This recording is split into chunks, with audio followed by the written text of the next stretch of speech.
آج کو آپ کو جس سلسلے میں تکلیف دی ہے آنے کا، تو وہ ایک وقوع ہوا تھا یہ 16/11/2022 کو ڈکیٹی کا۔ یہ جلال قلعہ دولتزئی جائے وقوع، وہاں پر ایک عبدالاول ولی حضرت بلال کے گھر میں نصف شب یا شب درمیانی میں ڈکیٹی کا وقوع ہوا تھا۔ اس میں تقریباً 6 ملزمان نے یہ ڈکیٹی کی تھی، جس میں انہوں نے گھر کے لوگوں کو رسیوں سے باندھ کر ان کے گھر سے 10 تولے زیورات اور اسی طرح 2 لاکھ روپے، 1 کلاشنکوف، 1 پستول اور 1 عدد موبائل سیٹ یہ چھین کر یہ لوٹ کر لے کر گئے تھے۔ یہ کافی پولیس کے لیے ایک چیلنج تھا، جس سے جو یہاں کے ایس ڈی پی او فضل شیر خان کے نگرانی میں ڈی پی او صاحب نے ایک ٹیم تشکیل دی، اور اس ٹیم نے سائنسی بنیادوں پر تحقیق کر کے اصل ملزمان تک رسائی حاصل کی۔ آپ کو نوٹس میں لائیں کہ اس قبل ازیز میں 2 بندے اور بھی پکڑے گئے ہیں جو کہ اب تک جیل میں ہیں۔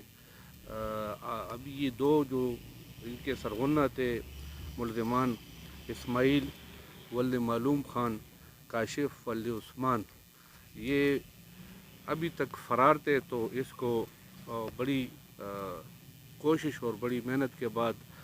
رستم ٹیم جو فضل Sher Khan S D P او کی نگرانی میں ایس ایچ او رستم اور اس کے انویسٹیگیشن سٹاف نے مل کر اور اس کے ساتھ ٹیکنیکل سٹاف نے مل کر اس کو گرفتار کیے اور اس کو انٹروگیٹ کیے، تو انہوں نے اپنی وقوعیوں کو نہ صرف تسلیم کیا بلکہ ان کے قبضے سے لوٹی ہوئی رقم جو اس کے حصے میں آئی تھی 4 لاکھ روپے، اور اس طرح 1 کلاشنکوف جو لے کر گئے تھے اور 1 30 بور پستول، یہ برآمد ہو کر ملزمان کو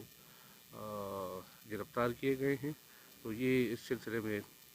کچھ معلومات آپ کے نوٹس میں یہ بھی لائیں کہ یہ ایک مشہور بین الاضلاعی اس کو آپ کہہ سکتے ہیں ڈکیٹ گروپ ہیں۔ اس سلسلے میں انٹروگیشن کے دوران معلوم ہوا ہے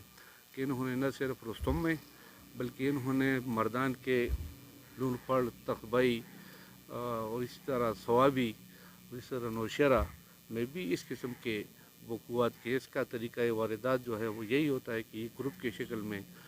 رات کے اندھیرے میں یا شب درمیانی چھلانگ لگا کر یا گھس کر لوگوں کو یرغمال بنا کر اور اس سے وہاں پر جو بھی اس کو ملتا ہے گھروں میں تو لوٹ کر یہ فرار ہوتے ہیں۔ تو یہ رستم پولیس کی بڑی کامیابی تھی جو ہم نے آپ کے سامنے پیش کی ہے۔